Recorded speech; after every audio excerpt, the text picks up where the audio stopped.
Yes, right. Maybe I will add another 10 minutes on another topic. Somebody asked me. You stay in the room? Or? Yes. Okay, thank you. Okay, now a more particular presentation. I will go maybe quicker through my slides, but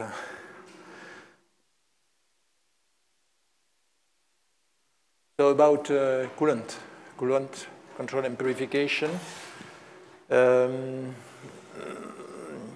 So why it's necessary to purify? The answer is here. There are two main reasons to purify, several reasons to maintain the quality of the sodium. Have you some idea about that? For the primary, for example, for the primary coolant? No? Well, I answer. So we have for the primary, oxygen is a key parameter for any corrosion phenomena. But we don't have, like for lead, some kind of range of oxygen content. The lowest is the best, we consider generally. And we need, for reasons to, if you have corrosion in the structure of the fuel assemblies, in the hot part, you have of course, corrosion, and you have production of activated corrosion products. Then you create contamination. We have manganese 54, cobalt 60, and so on. And so these products can be transported by mass transfer from the hot part, the core, to some other parts of the reactor. So it's important to limit that, because you have if you have some dosimetry on the components, when you want to repair, you have necessity to decontaminate, clean up the residual sodium with the steam, as I told you previously. And we have also to apply a so-called decontamination process, okay, using acidic bath. Generally, you have some acids that are able to extract the deposition and the first nanometers in order to reduce the dosimetry. Maybe I will give you some information tomorrow. So necessity to master oxygen. To master oxygen, what does it mean? It means that we need to maintain oxygen level. Generally, it's considered below 3 ppm. 3 ppm. It's easy to obtain. It is generally obtained on the reactors in operation we had, and also currently used at the moment.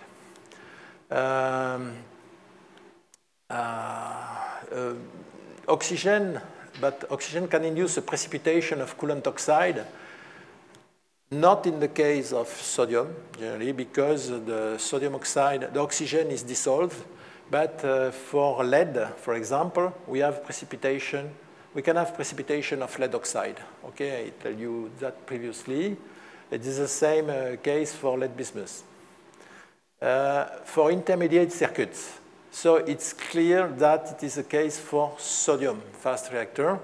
I told you that to detect a sodium water reaction, we need to detect very quickly the injection of water.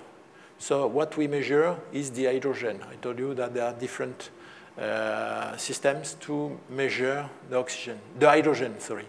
So, but if you want to detect a very small variation of the hydrogen content, it's necessary that in normal operation, you have a very low value in steady state operation.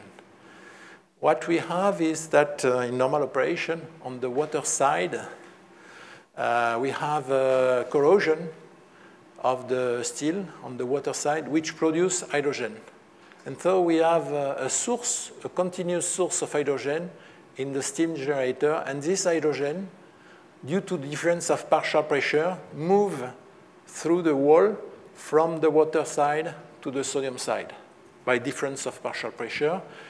And because hydrogen, you know, is able to permeate through the walls. So for this reason, it's necessary to purify the secondary sodium, mostly with regards to hydrogen. Primary circuit is for oxygen, mostly, with regards to corrosion. And for the secondary circuit, the main reason is generally to maintain hydrogen as low as achievable. Yeah. Of course, we need also, in case of any ingress of pollution, also to maintain a low concentration, because there is a risk of crystallization of impurities, sodium oxide and sodium hydride, in some narrow gaps. In this case, you can have a perturbation of the circulation of the fluids. This is can be typically the case in the secondary loop in case of sodium-water interaction, but it is not, or in case of repair. If you open the circuits, you introduce air, you can have oxide, and then you have a pollution of the sodium. So it's necessary to reduce this pollution. And for, okay. For SFR, okay, you remember this circuit, and then come back again.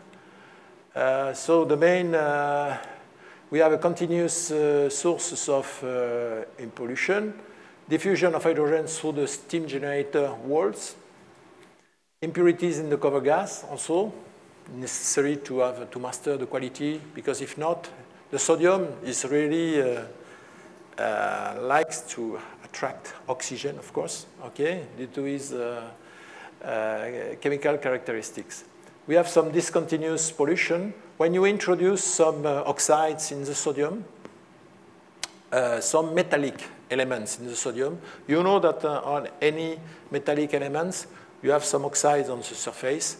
But when you insert this, for example, fuel assemblies in the sodium, the surface, you have some oxides that are reduced by the sodium, because sodium is a reducer, okay?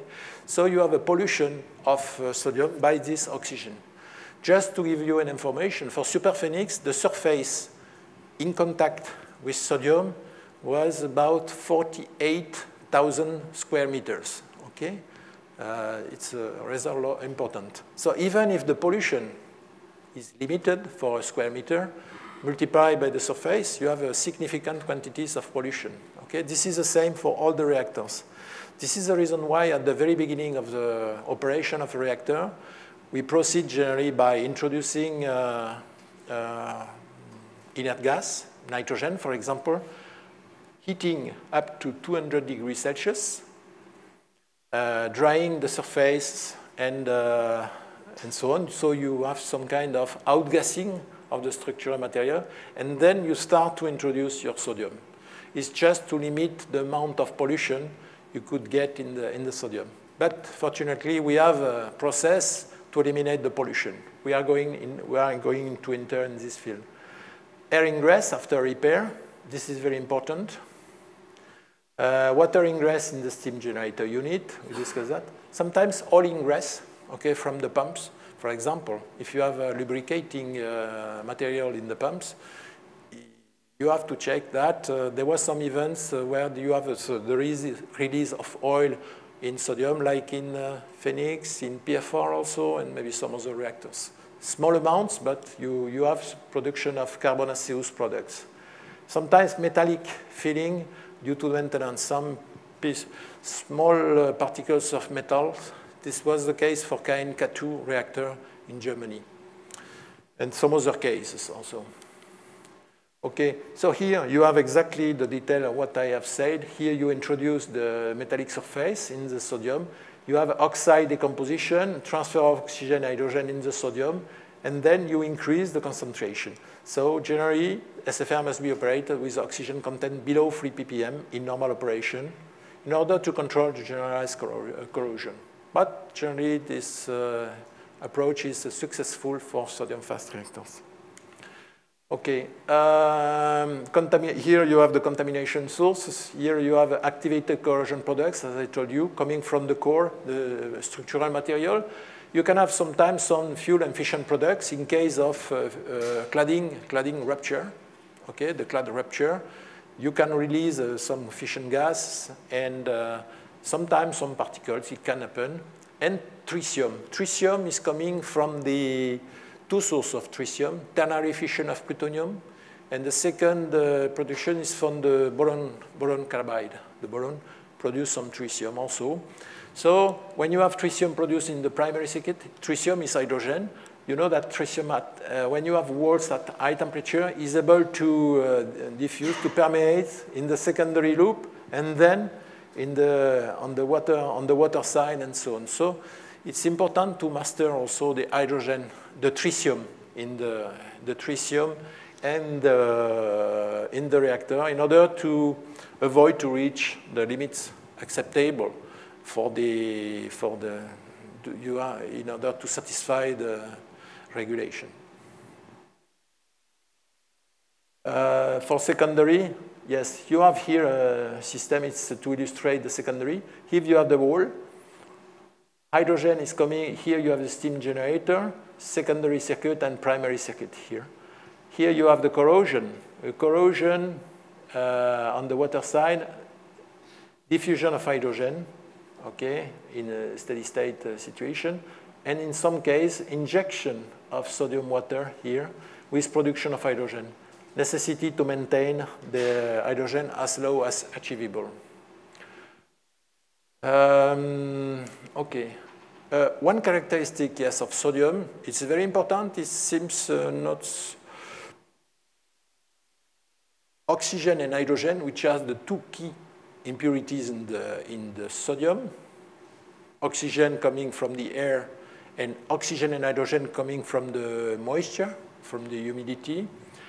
The key characteristic is that you can notice that when we are near the melting point here, the solubility of oxygen and hydrogen is very, very low, okay? So it is an important thing. And we have, of course, an increase of the solubility as a function of the temperature. But this characteristic is very interesting. It's not the same, for example, for lithium, which is a product which is close to the sodium. But with regards to the chemical solubilities, it's not really the case.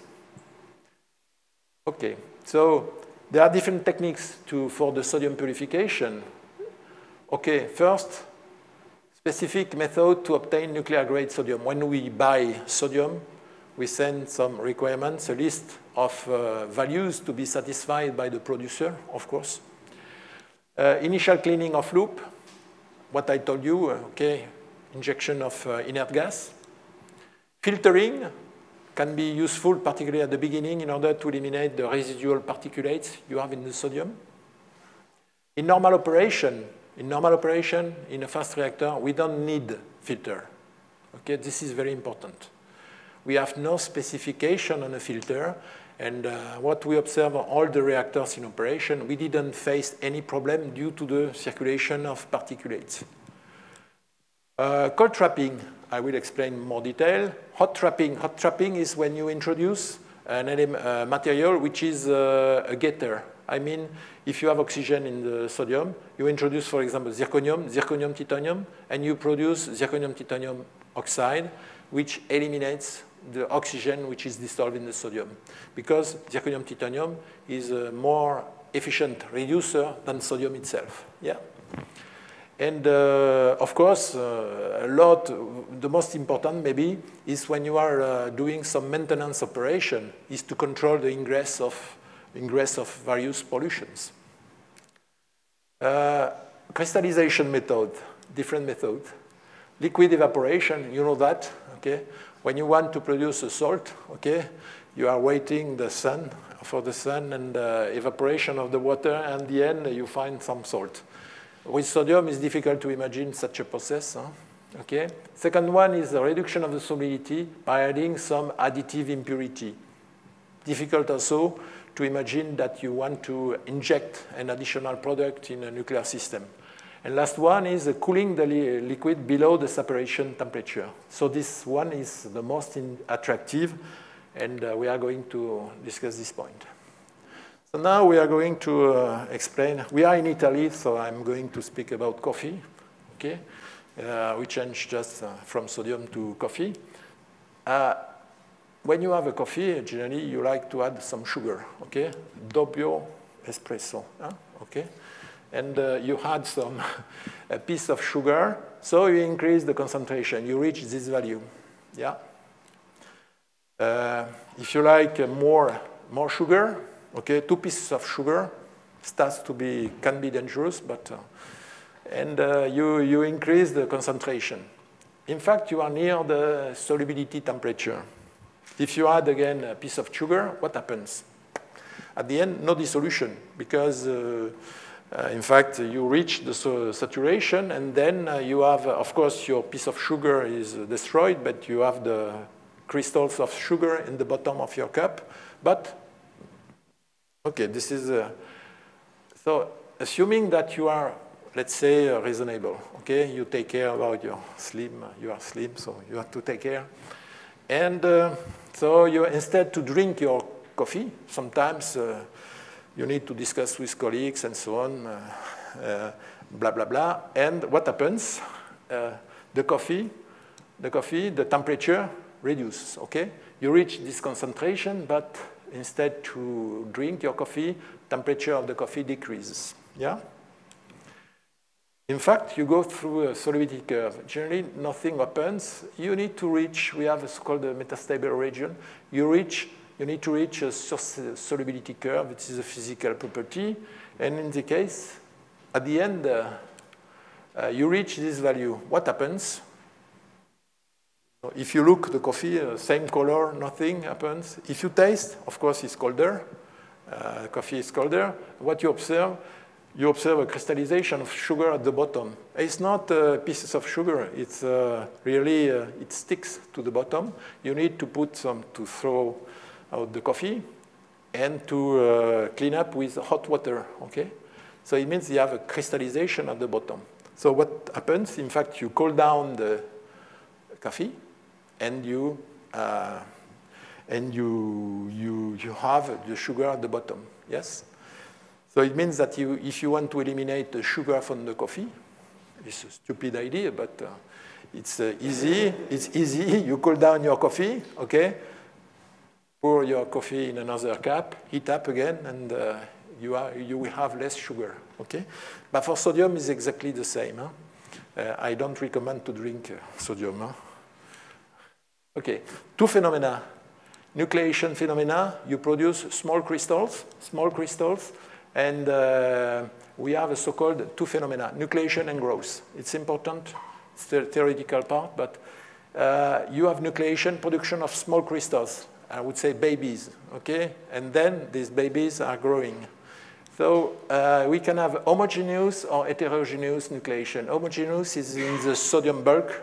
Heterogeneous, you need some surface, metallic surface to create the sites to promote the nucleation.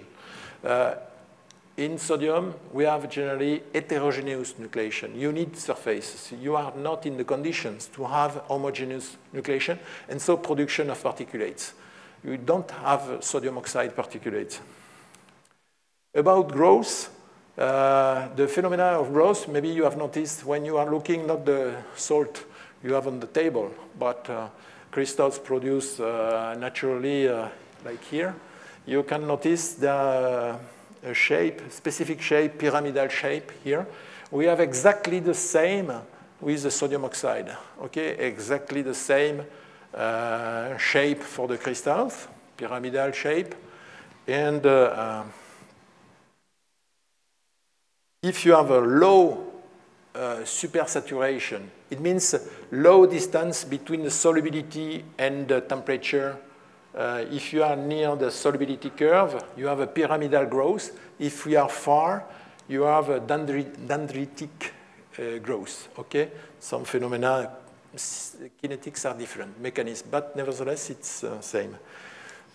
You have here, when you have, for growth, we consider here you have the crystal, here you have a boundary layer, you have a concentration, and here we assume that we have two steps in the crystallization, diffusion through the boundary layer, and then integration in the crystal lattice, yes? So the kinetics of the overall phenomena is the kinetic of the slowest step.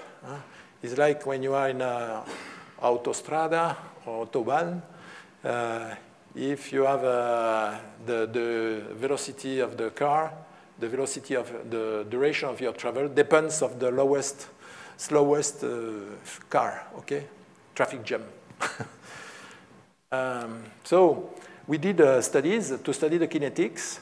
this is the kinetics where you have a Arrhenius type law, where you have a constant activation energy, reference surface, supersaturation means the difference between the concentration and the solubility at the same temperature, and same law for growth and for nucleation. We have measured these parameters, and particularly the activation energy, and the order of the kinetic. What we have observed, we have compared for sodium, we have measured the two kinetics for sodium oxide and sodium hydride. And we have observed that for hydride, we have a very high order. So it means that it's very sensitive to the difference of temperature. As a consequence, we can have crystallization of hydride just only on a cold wall. And for the growth, we have what was observed also, the kinetic of the growth. We have a growth limited by order of 1, and is here order of 2 for hydride. What does it mean? If you have a theoretical approach, I don't go in detail, but it means that for oxide, the limiting step is the diffusion of oxygen through the boundary layer. And for the hydrogen, the limiting step of the crystallization is the integration in the crystal lattice. The main reason is the size of the atom, okay, for that. The diffusion has some link. The diffusion rate, diffusivity has a link with the size of the atomic, of the atom. Okay, so we have established these kinetics. And what we have observed is that, for example, we have developed a cold trap where here you have a cooling area, a wall, and we are able to have a sodium hydride deposits, and here sodium oxide deposits. For oxide, we need more time, okay, more time for the crystallization. This is the reason why we separate the impurities. We have developed a concept called PSICOS, where we are able to separate hydrogen and oxygen. It has some importance for operation. For example, for a secondary trap, in normal operation, you have hydrogen diffusion coming from steam generators. You have deposition here. But in case of sodium-water interaction, you still have some capacity for hydride, and the lower part can be used for the oxygen which is introduced due to the introduction of water. Okay? So it means that this kind of approach is quite interesting, and we developed this kind of concept. To model, I give you about simulation of this system. You can notice that in such a system, it's not like another component. Another component is the same from the beginning to the end. But here, you are accumulating impurities. So it means that the circulation of the sodium inside, you increase the pressure drop, of course, because you are accumulating impurities inside. So it means that you have a system where you need to introduce crystallization kinetics. You have also cooling thermal transfer through the walls, okay, to simulate. And you have also hydrodynamics, and particularly hydrodynamics, in this area, yes, you can have recirculation because here you have a cold wall, okay, and you have some recirculation. The cold part is again close to the wall, and the lower part is isothermal, but with a pressure drop. So it's rather complex because you have to model here. And you have to take into account the fact that you have also evolution of the geometry inside.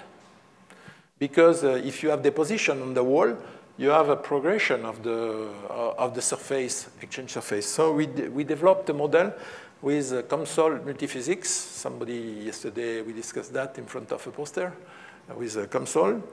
And we had... So, okay, what we model is the behavior of two different impurities with a specific kinetics, and we are using this model to simulate the evolution of the deposition and the filling rate of the cold trap with time.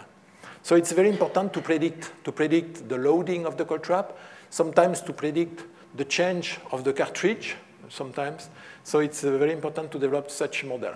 So we developed this model, let's say recently, and now it's easy to simulate the cold trap. I don't go in detail, but what you can see, for example, for oxygen, we are simulating the evolution of the accumulation of impurities in the cold trap. Okay, when you have a mesh, for example, here, Another case is here, when you have deposition in this part, the cold wall with deposition of hydride. Here you have the results of a mock-up. We did experiments with a single impurity, hydrogen or oxygen, in order to study the various phenomena. And here you have the liquid, the crystals, and what we call, we have a so-called diffuse interface, where we have diffusion of impurities in this porous media, okay? And we have a mass transfer and growth of the crystals which are on the wall. Okay, so here is the model. It's a rather complex model, but you have a diffuse interface and so on. And so we are modeling this basic phenomena inside, but what we need also is to couple with CFD simulation in the middle of the cold trap, because you have some recirculation phenomena. For that, we use in the upper part Fluent. We connect Fluent and COMSOL multiphysics. Okay, here you have some kind of evolution of the deposition with time and so on. So we have made a validation of this data with using some experimental studies we did several years ago. Okay, the methodology for designing a purification system. In the past, what has to be done? Identification of the impurities to be removed. So you need to estimate the pollutions, of course.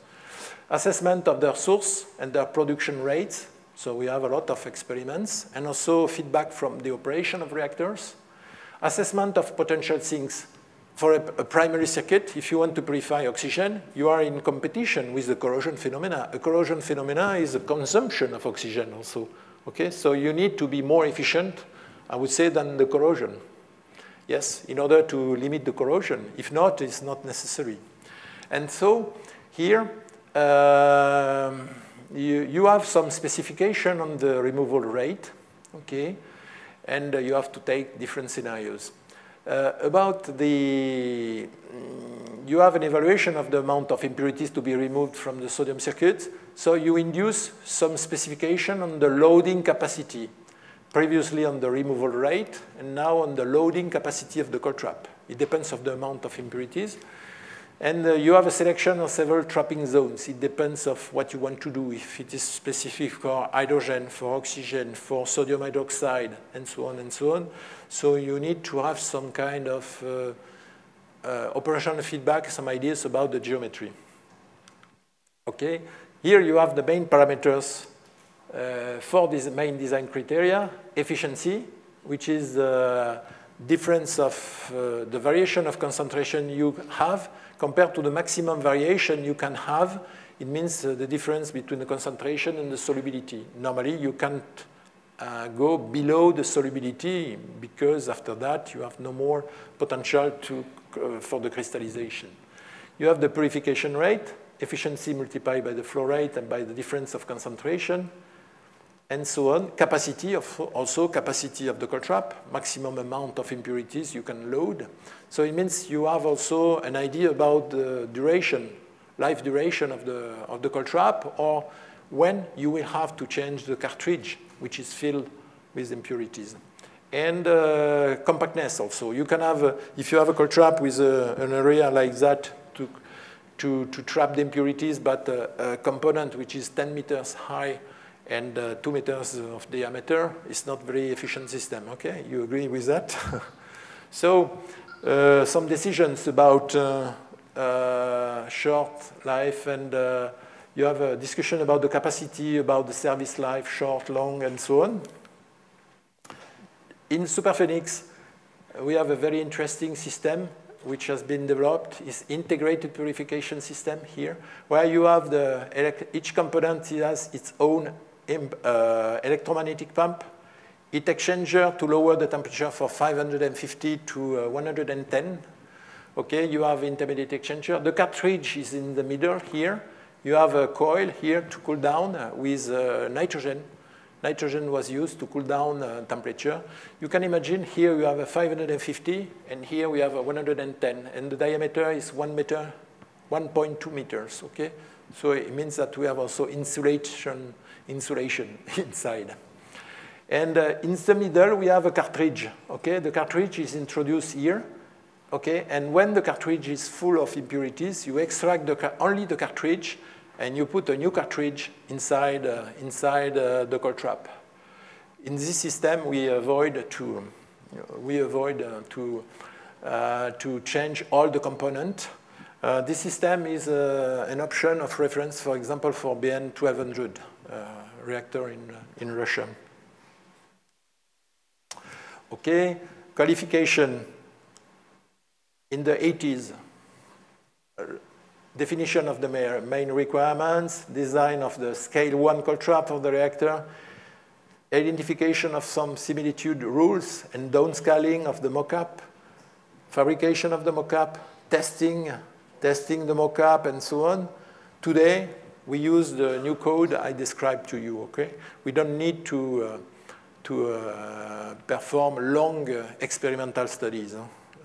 Now we consider we have enough data for that. To control the impurity, also we have oxygen meters, hydrogen meters, but we have also another system based on the deposition in the narrow gaps. Deposition in the narrow gaps here. We cool down the sodium, and so at the coldest point here, the sodium goes through very small holes. When you are at the right temperature, you create the good conditions to have some crystals. And so you observe a reduction of flow rate, of course. So it gives you a good indication of what is the temperature at which you start to have impurity, presence of solid impurities. And so it gives you an idea of the concentration of oxygen or hydrogen you have in the reactor. Another option is to, as I told you, hydrogen meters. Here you have a nickel membrane. Sodium circulates inside the red pipes. And on the other side, you have a vacuum, secondary vacuum. So you promote the diffusion of hydrogen from the sodium to the vacuum, and then you have a mass spectrometer. Second system is the electrochemical hydrogen meter, developed, for example, by EGCAR. For lead fast reactor, okay, situation is different. Here you can see this area is, it was said yesterday, you have the fuel elements with the upper part. They are fixed in the upper part. Why? Because of the buoyancy. And we have steam generators directly in the, I would say, in contact with the primary coolant. Here you have a challenge to maintain the oxygen normally between the two, between these two values, curves. Here you have a precipitation of lead oxide, and below you have dissolution of some oxide on the surface, and you lose the protection of the surface, except if you have improved coatings and so on. So there was a lot of studies on the mechanism of corrosion and the behavior here. I don't come back on this point. But about purification, we had a discussion about within the frame of a European project called LEADER. We discussed that you have to take into account several parameters. Of course, the minimum, you have to work between 400 and 480 degrees. And so you have, so in this case, some specifications about the oxygen content with some safety margin in order to avoid to be too close to the minimum oxygen content, below which you risk to have liquid metal embrittlement, okay? And of course, this is possible to reduce this value because to decrease depends on coating properties. So there are some, we take into account some margins. Here, this is the same diagram I have tried to do with lead instead of sodium. In case of, if you have lead oxide, you have probably some lead oxide on the surface, which is more, you need to have additional process, chemical process to reduce this lead oxide.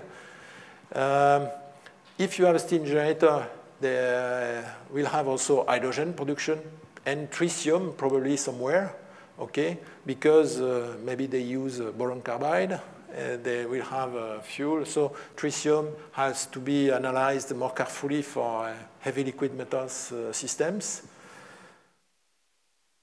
Consequently, more potential events.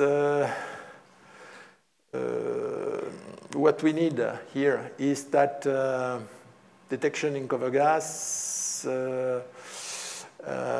If water ingress, very small amount of PBO produced continuously, detection by oxygen meters. This is the reason why they develop also oxygen meters for lead, different oxygen meters, but different technology, but same principle. In fact, electrochemical oxygen meters. And there's probably also to have a hydrogen meter in the gas plenum or water in order to monitor the hydrogen content for the chemical control of the lead. Then in both cases, purification by filtration. Filtration is with heavy liquid metals is mandatory, but also hydrogen reduction. Sometimes we can envisage also in some case what we call overflooding and collation in delicate vessels. For sodium fast reactor, we developed this system. When you have a pollution at low temperature on the surface, we have the possibility by overflooding to transfer the impurities in a dedicated storage tank. Oxygen control in a hot and cold plenum in a lead fast reactor. What is important is we have to import requirements for oxygen content. It is important also to take into account the consumption of oxygen by corrosion in the steam generator and also in the core. So rate of, we have defined two parameters, RC1 and RC2, rate of oxygen consumption in the core, and sorry, there is a mistake in the core, in the steam generator here and here. In fact, you need to have a system modeling, modeling the evolution of the oxygen content in the reactor. So it means that we have to have a system here to add oxygen, for example, with PBO pellets, or with or to reduce oxygen by injection of hydrogen. It is, of course, a system which is theoretical, but this is the main basic principle. Okay, I go through. There is also a system to control the oxygen. There was a system which was developed by Russian colleagues from IPPE. So it's a system which allows to dissolve oxygen. We test also that, for example, in France, in Cadarache.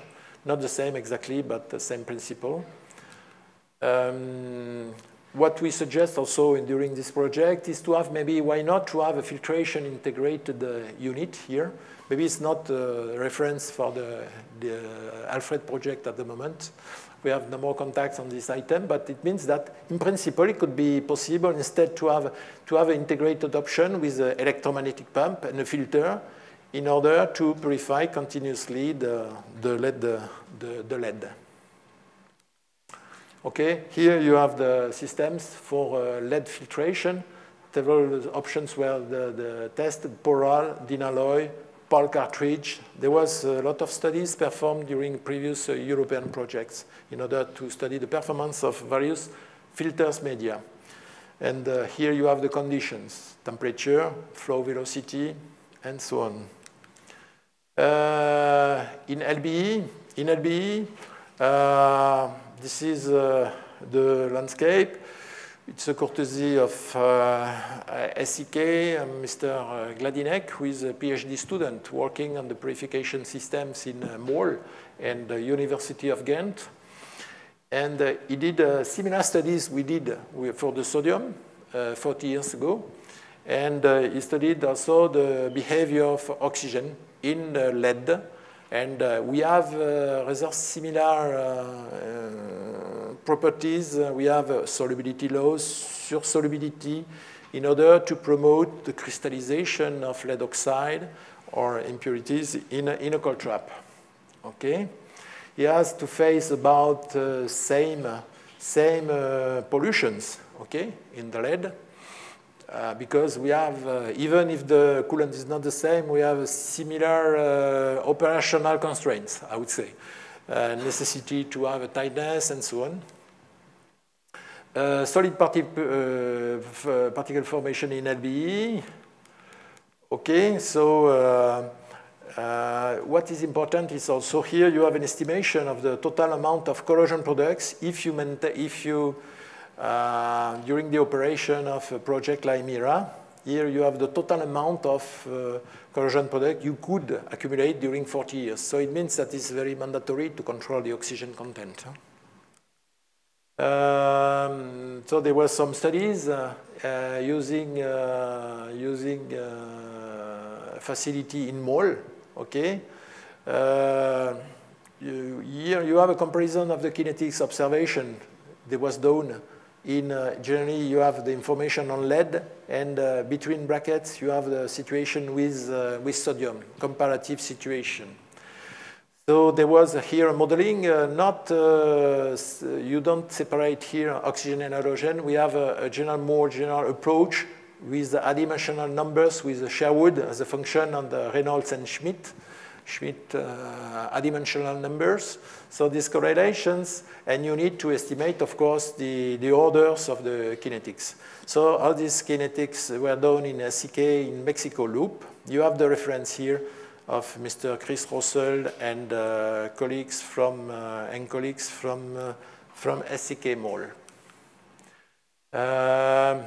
What we did also, sensors, oxygen meters, I don't go in detail, but in lead bismuth also there was good developments of instrumentation. Yesterday we have seen some information also on oxygen meter.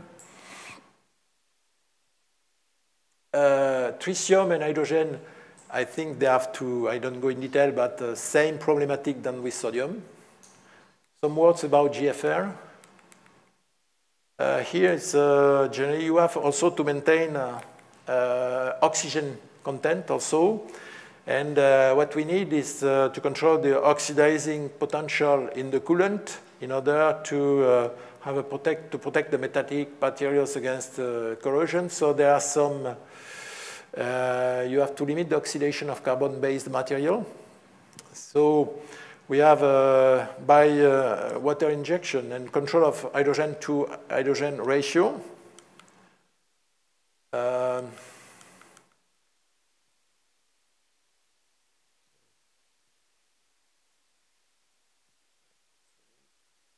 we did some studies in Cadarache. Okay.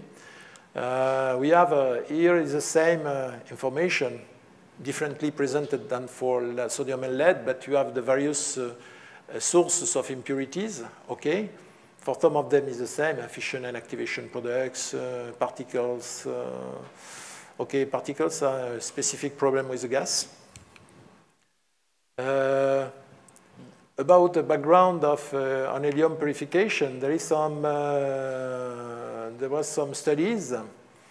The purification system principles are filtration, oxidation of hydrogen into water, of oxygen into water, absorption of impurities on some fixed beds. So you produce some water, and so after that you have some molecular sieves. Okay. Here you have some specific possible recommendations for VHTR, for example, to be updated for GFR. I don't know what is the situation now, but you have the for various impurities some specifications about the partial pressure, okay, about these impurities, these values in order to maintain a good behavior of materials in a gas system.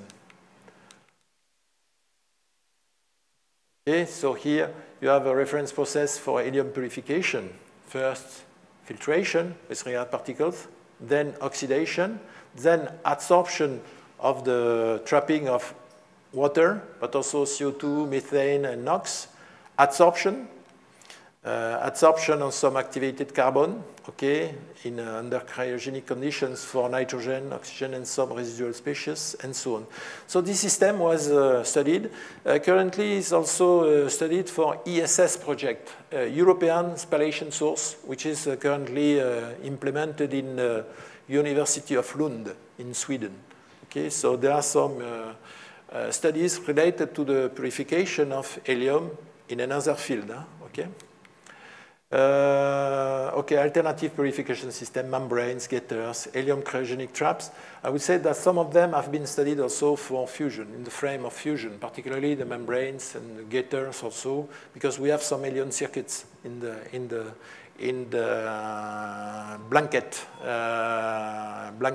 of ITER, for example, and so on. So what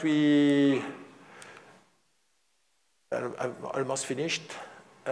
We did some experimental studies to study the kinetics in Cadarache. We have some facilities. Sorry. Yes, Cygne facility. This facility is dedicated to study the systems, to control the helium characteristics, and to study the performance of various systems to convert, for example, the hydrogen into water, the trapping, the molecular sieves, and so on.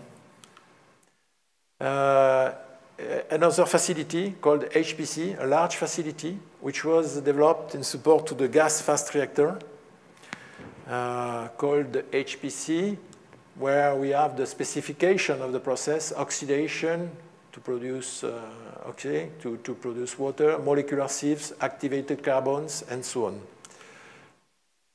So I have given shortly information on gas, but you can see that on all these coolants, we need to control the impurities, and particularly oxygen, of course, but not only, and particularly for gas. So I would say that for sodium is maybe the easiest case, because we take care about oxygen, hydrogen, and solubility are very comfortable for that, and cold trapping is efficient. For lead is more tricky, because maybe we have to deal with particulates and filtering operations, and also a chemical control of oxygen. And for gas, also, of course, it's more related to the the material behavior. And we have also the feedback. What I didn't mention is that we have some feedback coming from the British reactors. We had some good exchange through GoFast project with UKAEA 8 years ago in this field. Thank you very much for your attention.